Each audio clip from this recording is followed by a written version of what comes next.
കേരള രാഷ്ട്രീയത്തിലെ നിർണായകമായൊരു വിധിയെഴുത്തിന്റെ തൊട്ടടുത്തെത്തിയിരിക്കുകയാണ് തിരൂരങ്ങാടി നിയമസഭാ മണ്ഡലം. മുഖ്യമന്ത്രി AK ആന്റണിയാണ് ഇവിടുത്തെ ഐക്യജനാധിപത്യ മുന്നണി സ്ഥാനാർത്ഥി. ഏഷ്യാനെറ്റ് ന്യൂസിൻ്റെ ന്യൂസ് ടീം രൂപീകരിക്കുന്നത് 1995-ലാണ്. പക്ഷേ വാർത്താ ബുള്ളറ്റിൻ തുടങ്ങുന്നതിന് മുമ്പ് തന്നെ നമ്മളൊരു പ്രധാന തെരഞ്ഞെടുപ്പ് റിപ്പോർട്ട് ചെയ്തു. അതാണ് മുഖ്യമന്ത്രിയായി ചുമതലയേറ്റ ശേഷം AK ആന്റണി തിരൂരങ്ങാടിയിൽ ഉപതെരഞ്ഞെടുപ്പിന് നേരിടുകയാണ്. ലീഗിലെ പിളർപ്പിനെ തുടർന്ന് UA ബീരാൻ രാജിവെച്ച ഒഴിവിലാണ് തെരഞ്ഞെടുപ്പ് നടക്കുന്നത്. ലീഗിന്റെ സ്ഥിരം സീറ്റിൽ ഇത്തവണ കോൺഗ്രസ് സ്ഥാനാർത്ഥി മത്സരിക്കുന്നു. CPI സ്വതന്ത്രനെ ഇടതുമുന്നണി രംഗത്തിറക്കിയിരിക്കുന്നു. ഇതേസമയം മുസ്ലിം വോട്ടുകളിൽ മുൻ തെരഞ്ഞെടുപ്പുകളിൽ ഉണ്ടാകാത്ത വിധത്തിൽ ധ്രുവീകരണം സംഭവിക്കാനുള്ള സാധ്യതയാണ് ഈ തെരഞ്ഞെടുപ്പിന്റെ പ്രത്യേകത. PDPയുടെയും INLന്റെയും സാന്നിധ്യം മണ്ഡലത്തിൽ പ്രകടമാണ്. നിയോജക മണ്ഡലത്തിൽ നിന്ന് ഒരു മുഖ്യമന്ത്രിയെ തിരഞ്ഞെടുക്കുവാനുള്ള അവസരം സമ്മതിദായകർ നഷ്ടപ്പെടുത്തില്ലെന്ന വിശ്വാസത്തിലാണ് ഐക്യജനാധിപത്യ മുന്നണി.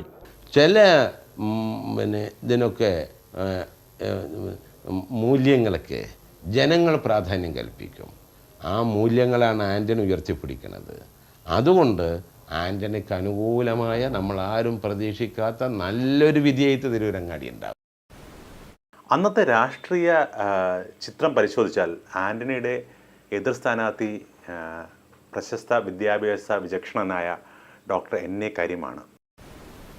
3.5 കൊല്ലത്തെ ഭരണത്തിന്റെ അഴിമതി കഥകളും കേന്ദ്ര സർക്കാരിന്റെ നിഷ്ക്രിയത്വവും പ്രധാന തെരഞ്ഞെടുപ്പ് വിഷയങ്ങളാക്കിയിരിക്കുകയാണ് ഇടത് ജനാധിപത്യ മുന്നണി.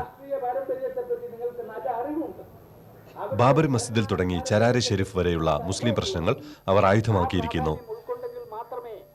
നിയമസഭയുടെ ഭാവിയെ തന്നെ ബാധിക്കുന്ന ഈ തെരഞ്ഞെടുപ്പിന്റെ ഗൗരവം ഉൾക്കൊണ്ടുകൊണ്ടാണ് ഇടതുമുന്നണിയുടെ നീക്കം.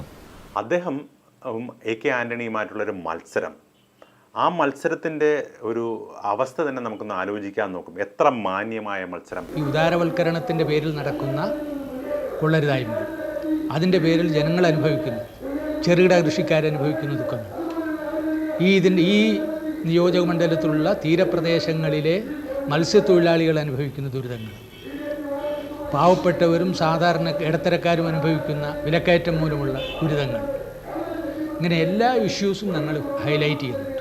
വളരെ കാച്ചിക്കുറുക്കി സംക്ഷിപ്തമായി എല്ലാ വശങ്ങളും ഉൾക്കൊള്ളിച്ചുകൊണ്ടുള്ള ഒരു സമഗ്ര റിപ്പോർട്ടിംഗാണ് ആ കാലഘട്ടത്തിൽ ചെയ്തിരുന്നത്. സ്വന്തം ശക്തി തെളിയിക്കുവാനുള്ള മത്സരത്തിലാണ് PDPയും ഇന്ത്യൻ നാഷണൽ ലീഗും. കോൺഗ്രസ് ബന്ധത്തിലൂടെ മുസ്ലിം ലീഗിന് നഷ്ടമായിരിക്കുന്ന രാഷ്ട്രീയ അടിത്തറ മുതലെടുക്കാനാവുമെന്ന വിശ്വാസത്തിലാണിവർ. ഏതായാലും INLും PDPയും നേടുന്ന വോട്ടുകൾ മണ്ഡലത്തിൽ നിർണായകമാകും. റോഡുകളുടെ അവസ്ഥ, ആൾക്കാരുടെ വസ്ത്രധാരണ രീതി, ഭാഷാശൈലി, ഭക്ഷണക്രമം, നേതാക്കളുടെ ശരീരഭാഷ. കഴിഞ്ഞ തെരഞ്ഞെടുപ്പ് സമയത്ത് കോൺഗ്രസിനും ഐക്യജനാധിപത്യ മുന്നണിക്കും എതിരായി പ്രതിപക്ഷം കൊണ്ടുവന്ന ആരോപണങ്ങൾ തന്നെ ഇന്ന് അവർക്കെതിരായി തിരിഞ്ഞിരിക്കുകയാണ്.